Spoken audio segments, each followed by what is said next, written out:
Thanks for watching Film Buff, really, honestly. It's fucking great. How's it going, guys? It's time for season 4, episode 2. Let's do a quick recap. Episode 1, a lot happened in the first episode. Floki was taken by Björn. You know, he was arrested. I was shown that Aslog is trying to make the big move. You know, she wants to be in that position now. Big betrayal, you know, Rollo at the end, you know, took out everyone that was there.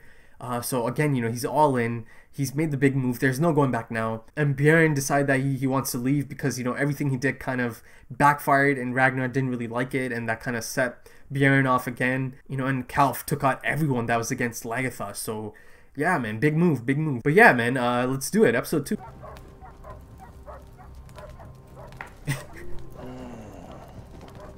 Oh man. I think Helga might have caved in and...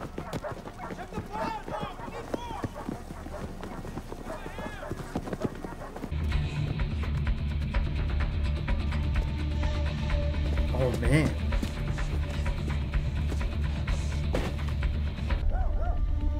God damn, Floki's getting hunted, man.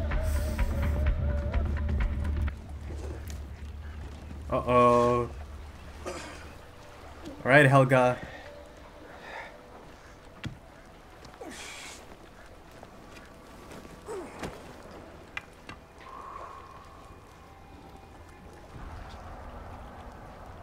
Did you free Floki, Helga? I don't know. I might have done.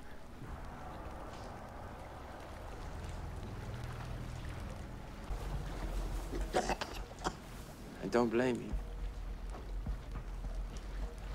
It is your duty as a wife. Floki loves you. He only loves himself.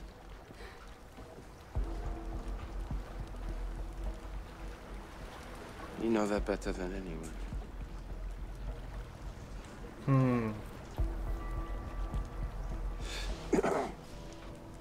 Winter is coming.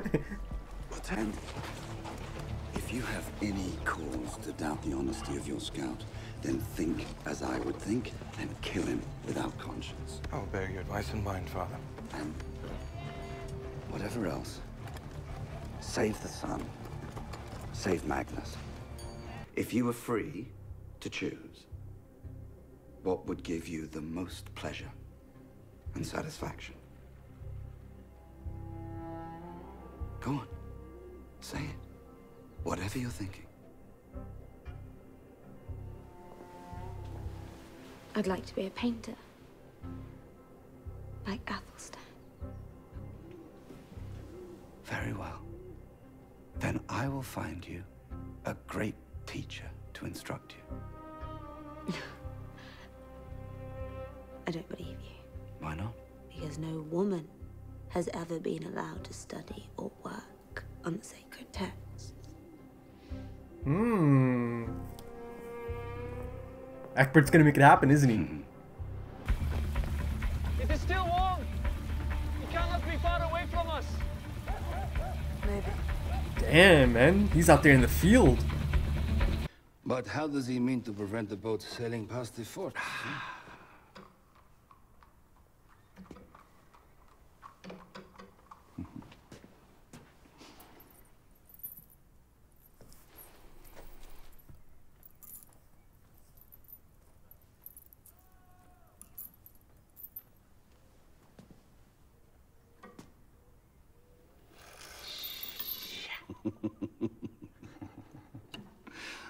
Good.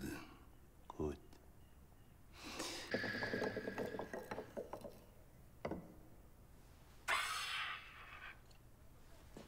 He's telling us to build more boats capable of attacking the Northmen in the water. Good. Of course. I confess the sight of that little man basking in the glow of his success makes me feel physically ill. Especially when I recall how cowardly he was during the siege. You remember that? Careful now, Odo. Paris deserves a much stronger, braver emperor. Damn! Look at this!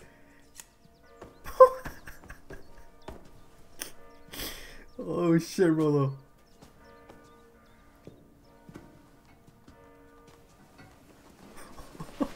He looks like a pretty boy.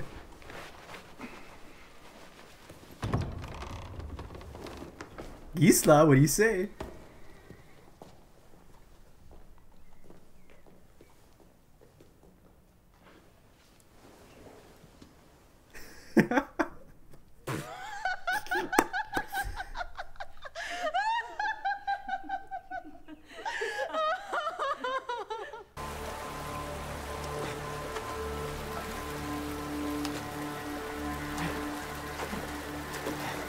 Floki's out here looking like Gollum, man. Smeagol. Oh shit. Run, Floki! Then perhaps it is one of your sons who needs No, my dude. Actually, it's not one of my sons. It's me.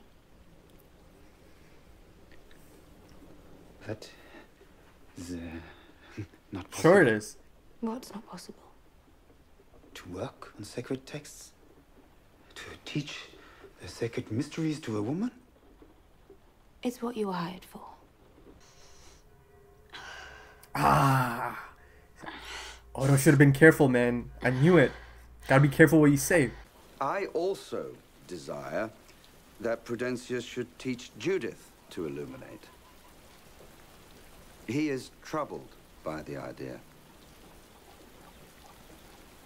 You are a bishop of our holy church. Surely you agree that it would be... Just that one look from Egbert.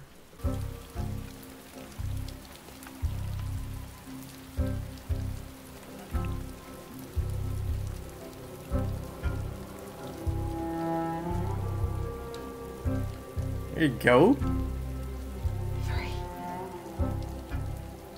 That's cool. You made me suffer, and now I shall make you suffer. And I've got such a wonderful punishment for you. You probably appreciate it too. See, I borrowed it from the gods. It's very imaginative, and it goes on, and on, and on, and on. Nothing heroic. No chance to impress the gods.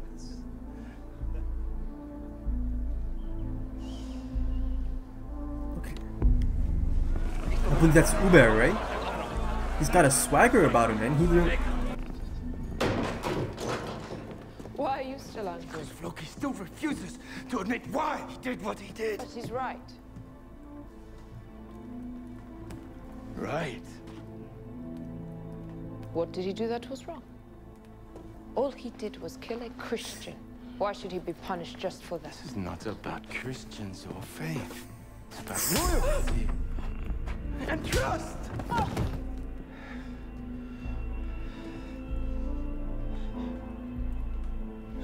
They showed that shot in the beginning, the first episode.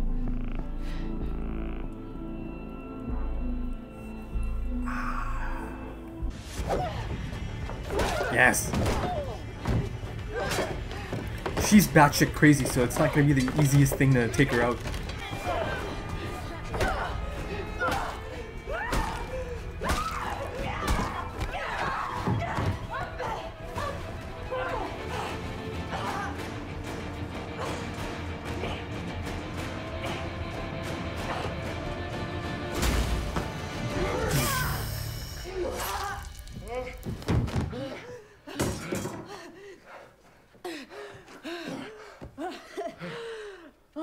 What took you so long?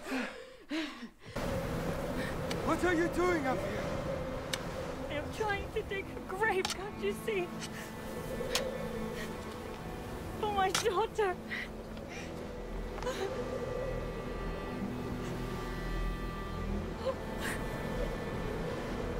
What did she die of? Does it matter?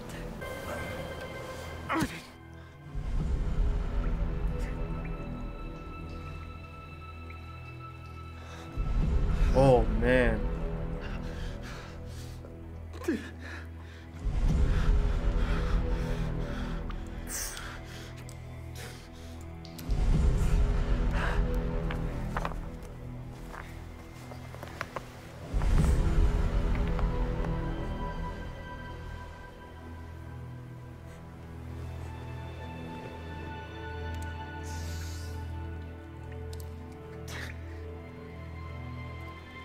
Damn.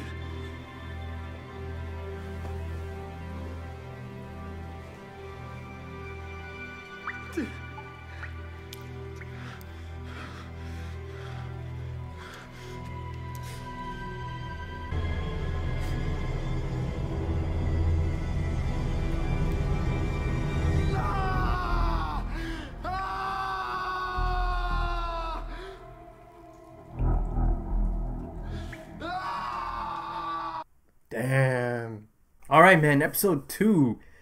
Whoa, that punishment though, man. Floki up in that cave.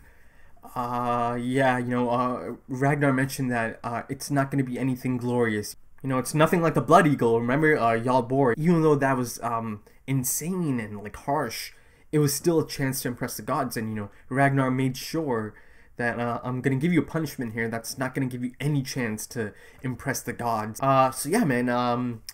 I don't know if there's any coming back from this. At the end of the last season, I said that I don't really think they can really fix this. Floki and Ragnar. I feel like Floki has to basically die or get banished and go off and do his own thing now, because there's just no place for him here anymore. Because he killed Athelstan in the name of the gods. He's been captured and taken away from his family, and as a direct result of that, Helga did not have the required help, to take care of the daughter. So that's another thing now that's gonna haunt Floki forever. In terms of Floki, the Floki storyline, he was just chained, so nothing was gonna happen if he just remained chained. So this was the next step, right? Like an escape attempt was the only kind of a road they could take in terms of spicing it up, because you could tell Ragnar doesn't want to just straight up execute him. You could tell, but this escape kind of spiced it up a bit. I feel like that was the only thing that could have been done there to move this plot any further. So I got to see 2 of Ragnar's sons do their thing this episode. Bjorn was on his own. I got the first glimpse of him out there doing his thing. This survival mission he's on to prove himself to himself and to his father. Now, in the first episode, Ragnar did tell him that, I think you're making a foolish move again, or a foolish mistake again. I kind of agree. I'm not really sure Bjorn really needs to prove himself. It's been really clear that Bjorn is going to be, taking over for Ragnar, and that Ragnar has groomed him to be his successor. And I've seen Bjorn grow into a really capable person, back in Paris, and I was so impressed by Bjorn. So it feels, to me, this feels like square one again, that he's going out there to prove himself. And then the other son, Uber, he's still super young, but impressive, I feel like they're trying to set him up as this super confident young man who has qualities, at like an early age. He's got these qualities of being a potential leader, or someone Ragnar can be really proud of. So I'm excited to see Uber's growth, and what he becomes and what he turns into. And I'm hoping I get to see that in the span of these 20 episodes, or 18 episodes now. So Ragnar did go to Helga, and he told Helga that he gets it. And Helga kind of had to face some harsh truth again, and I feel like she already kind of knows this, but she said Floki loves you, but Ragnar kind of smiles, and he's like, you and I both know that Floki only loves himself, but also this is also him checking in on Helga and the daughter, because the conditions are getting really harsh out there. And yeah, man, basically Uber and the search party came across Floki. Now it was actually Uber who spotted him. He saw him. Floki's trying to hide under the water, but yeah, he saw him. And they brought him back, and again, Uber was sitting right beside Ragnar, and he's sitting back on this chair, and just such a confidence and swagger about him, right? At such an early age. So again, I'm excited to see what becomes of Uber. He gave him a chance to step up and come clean about his reasoning behind what he did. And Ragnar did not get what he was looking for, man. And you can see he goes back in. He's got, he's angry. Probably not the best timing on her end to start questioning why he's angry at the moment. She firmly believed that, he didn't do anything wrong, he just killed a Christian. So she had no love for Athelstan. And of course, if you're gonna say stuff like that to Ragnar, who loved Athelstan, yeah, it made him really angry. It made him angry to a point that he struck her, tossed her to the ground, Again, I'm not a fan of Aslog. It's still tough to, you know, see that. Her getting struck like that. You know, and as he did that, he kind of took a dig at her as well. You know, he said it's all about loyalty and trust. He's saying that about Floki, and he's saying that to her. You know, because, you know, the whole situation, Harbard, and like how she cheated, and you know, basically that led to Siggy's death because she was off, and, you know, the kids got out. And again, some foreshadowing, you know, because it's been clear since episode 1 that Aslog has other plans. Let's move on to the Mercia storyline. Again, I'll be honest, guys, I've said this before. This is a storyline that I'm not that interested in. So Queen Quintrith, I think I said that right. Basically, she's been overthrown and she's being held captive, her and her son. You know, and then Egbert brings it up that this time it's going to have to be by force. But, you know, Aethelwulf stepped in and he said, you know, but first we're going to try to rescue her, you know, and her son. And, you know, once again, Aethelwulf departs. Ongoing theme here, you know, Aethelwulf departs. And, you know, once again, I get to see another son, I guess, proving himself or trying to prove himself.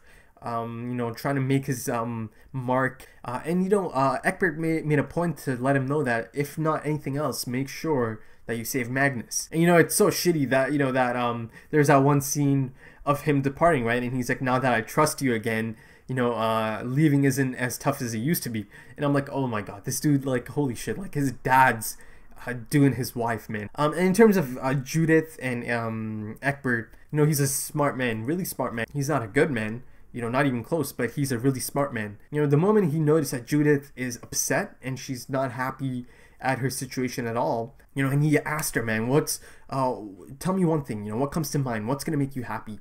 And she says she wants to be an artist, but, you know, then she kind of said, like Athelstan, you know, so she wants to work on sacred text. And she just kind of said this, you know, I don't think she expected at all for anything to come out of this. But, you know, they show that shot of Egbert. He had that, you know, smirk, that smile, and he actually made it happen, man. Yeah, so Egbert, you know, that was a badass move. That was cool that he made that happen. There was some resistance from this man they brought in, you know, and he told her that he wants her to be free.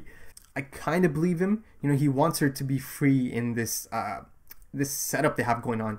He doesn't want her to feel forced or anything. He wants this thing to continue, but he also wants her to feel free. So he's a smart man. He knows how to make things happen. Let's move to Paris. They didn't show too much. A few key moments. Rollo is really endearing himself to Count Odo and the people in France, or at least the people that matter, right? They have like a tactical meeting going on. He presents them with really good plans, you know, and this gives them, you know, Count Odo and the other guy, I can't remember his name at all, but it gives them a chance to see how Rollo thinks, and it gives them a chance to see that Rollo's all in. And he's definitely all in. In one of the scenes, he's all done up, hair's all like straight. You know, it's not tied back anymore. So Rollo's really trying to integrate himself into this culture, and, you know, because he knows this is his future. This is his life now. But Gisela kind of laughs in his face again. It won't be long, you know. I could see it coming. It won't be long before she starts to respect him and she falls for him. It'll happen. So Count Odo, man, he you know, I said he was saying too much, man. He was saying too much, and Count Odo kind of got caught out, man. He slipped. You gotta be careful, man. And it turns out it was indeed a spy, you know, and it was actually Count Odo's right-hand man who wants to get the dirt on Count Odo, right? So I'm sure there's gonna be some kind of play going on there. Yeah, there's no way she could have been just a random that shows up in the show, you know. There had to be some reasoning behind her showing up. But yeah, man, once again, back to the ending. Unfortunately, you know, a bit of a really harsh scene. Helga lost her daughter, you know, Ragnar was there. He's still feeling the pain, but, you know, he helped her out. He tried his best to help her out. Yeah, and Floki, man, I don't know how long this punishment is supposed to go for, but yeah, you know, I'm looking forward to seeing what happens. Alright guys, so if you enjoyed it, please smash that thumbs up, leave your comments, let me know what you guys thought. I'm on social media. I have a Twitter account, Instagram, I'm on Patreon. Thank you once again to all my amazing patrons. You guys are absolutely brilliant. Thank you so much. I really appreciate it. Alright guys, thanks for dropping by. I'll be back soon doing episode 3. Take it easy.